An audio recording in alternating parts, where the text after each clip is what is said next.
विवाद का आरंभ शिलाचार्य ने किया। उन्होंने सारे भिक्षुओं के सामने मेरा अपमान किया।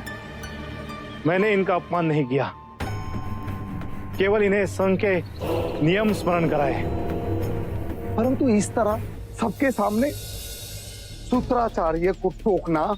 तो क्या करता, आप तो वही गलती दोहरा रहे थे। सूत्राचार्य, यदि आपसे कोई भूल हुई है तो आप क्षमा मांग लीजिए।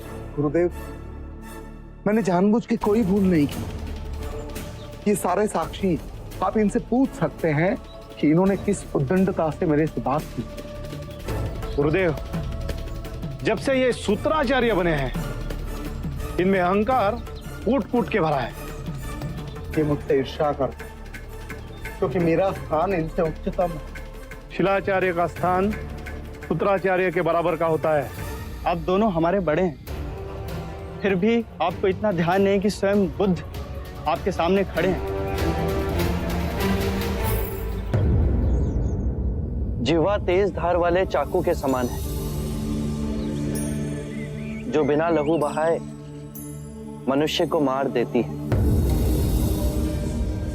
कृपया कर आप दोनों शांत हो जाएं। आपके इस व्यवहार से संघ की शांति भंग हो रही है। आप सभी पुनः अपनी साधना पर लौट जाएं। यदि आप इस साधना के मार्ग को भली भांति समझेंगे, इसे अपनाएंगे, तो आप अपने अहंकार, ईर्ष्या, क्रोध, अपमान की भावना से स्वयं ही मुक्त हो जाएंगे। गुरुदेव, आप अपने आप को इस विवाद से दूर रखें, जाकर के शांति से अपनी तपश्चर्या करें। हम अपने इस वाद विवाद का निष्कर्ष स्वयं निकाल लेंगे।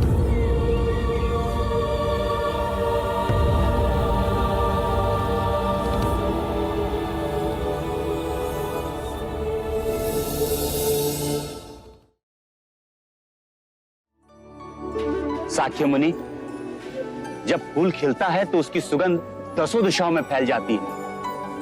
सूत्र आचार्य और शील आचार्य भी आपकी सुगंध पा यहां दौड़े दौड़े चले आए हैं। आपसे क्षमा मांगना चाहते हैं। उन दोनों के बीच समाधान हो गया है। यदि आप अनुमति दें तो ही हम उन्हें आश्रम में आने देंगे।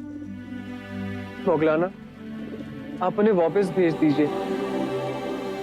उन्होंने बुद्ध का अपमान किया है। आनंद, ध्यान रहे, अपमान का भाव कभी मन में ना उठे। साक्य मुनि, प्रश्न ये नहीं कि उन्होंने आपका अपमान किया। प्रश्न ये है, क्या वो धर्म के मार्ग पर चल रहे हैं या नहीं? सही कहा।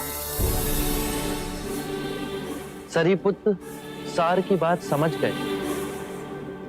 यदि किसी के मन में ग्लानि का भाव उठा तो भूल मानना भूल सुधारने के लिए उठाया गया पहला पग।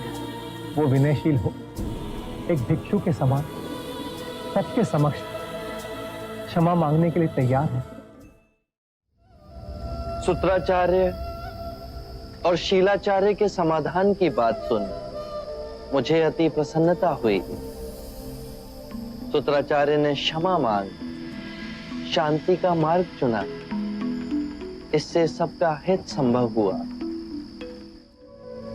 ये भी ध्यान रहे, संदेह सबसे विकृत रोग है। ये लोगों को बांटता है। ये एक ऐसा विष है जो मैत्री को तोड़ता है। एक ऐसा कांटा है जो सदा चुभता है। और ये भी ना भूलें, हम जो सोचते हैं वही बन जाते हैं।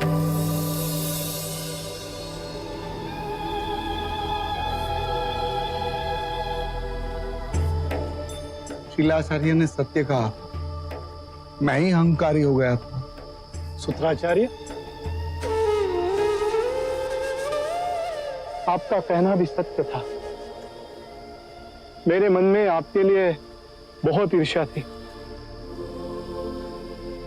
मैं इस पाप का बराबर का भागीदार हूं।